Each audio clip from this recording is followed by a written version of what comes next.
Kemarin ketika konvers Bang Paulus, Anda juga menyebut-nyebut soal uang. Tadi Bung Arteria juga bilang ini ada perputaran uang yang sangat besar di organisasi ini. Apakah Anda melihat seperti itu juga? Kalau saya sih secara global saya tidak tahu ya. Tapi ini menurut yang saya terima dan menurut informasi Korpos yang menerimanya. Ya. Itu dari 153 PJ itu kalau rata-rata mereka 1 bulan dapat 2,5 juta, kali mereka kerja 6 bulan sampai 11 bulan, bisa kita hitung berapa. Itu matematika gampang aja. Oke. Itu satu. Kemudian kedua, masalah Korpos. Korpos itu membawai 5 sampai 10 PJ. Kalau satu PJ itu mereka dibayar 500.000. Kalau ada 19 Korpos, nah bisa kita hitung. Oke.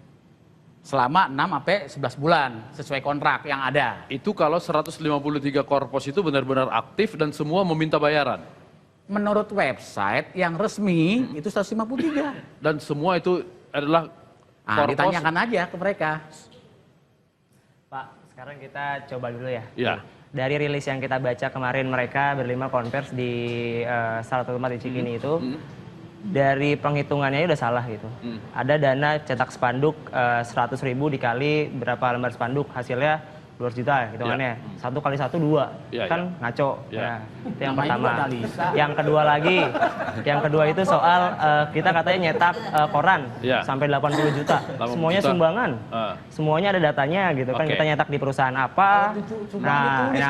Terus lagi Di website sumbangan dari terus ada lagi katanya ada 153 posko. Kita punya 90 doang poskonya. Oke. Nah, yang saya tanyakan sekarang, ini siapa yang ngarang? Oke. Ya, jadi Pak Paulus mungkin bisa cerita yang ngarang siapa? Untuk level yang ngarang siapa nih? Dalam struktur organisasi Pak Paulus, memang Pak Paulus mengetahui sampai sedetail Tidak itu? ada, Mas. Iya, ini kan asumsi kita. Asumsi ini kan jadi masalah sekarang. Kedua, kalau bicara sumbangan Pak Paulus ini perlu dipahami sumbangan dulu. dari Pak si Paulus A, ini si B, bukan ada di sumbangan mana-mana. laptop, sumbangan Tidak apa ada. kan Pak gitu. Paulus bukan ada di, maksudnya bukan ada seperti Yang Ahok. kayak laporan keuangannya baru sampai 2015 per kemarin. Per sekarang saya kurang tahu. Dilaporin dong. Yang perlu diperhatikan begitu ya.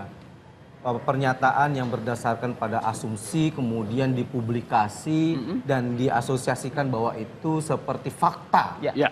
Ya, Nah, fakta. itu yang harus dikelirkan gini. Jadi pertama kalau yang jelas-jelas dalam pernyataan mereka kemarin adalah sebuah fakta telah terjadi dugaan tindak pidana yang diakui dan dilakukan oleh mereka sendiri. Saya kira itu jelas fakta. Pengakuan. Pemalsuan. Iya, pengakuan. Itu udah jelas. Makanya Kemudian yang kedua, dipercepat aja. kemudian yang kedua, pengadilannya atau kita dipercepat. Katanya kita kan dipidanakan.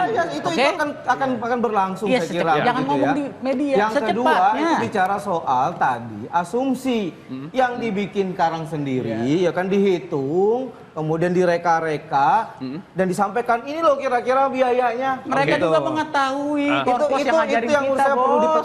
dijaga gitu. Jangan sampai kemudian opini, asumsi ini dijejalkan ke orang seakan-akan itu menjadi fakta. Saya kira ini harus dikelirkan. Apakah teman Ahok melihat ada pembusukan kepada Kita kemarin kelompok ini? kita bikin konvers itu namanya politisasi barisan sakit hati.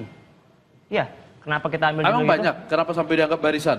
Iya, 17 orang. 17, oke. Dibandingkan sama 1 juta orang yang ngomong gitu. Iya, satu sok, yang satu sok. 1 juta orang yang ngomong Iya, gitu iya, kan. iya, iya. Ini kan nggak sebanding gitu, nggak sebanding. Jadi malah bahan tertawaan gitu. Sebaris. Cuman sebaris lawan, waduh, nggak bisa dihitung gitu kan. Ada orang-orang kayak gini gitu. Ini maksudnya apa kayak Oke. gitu.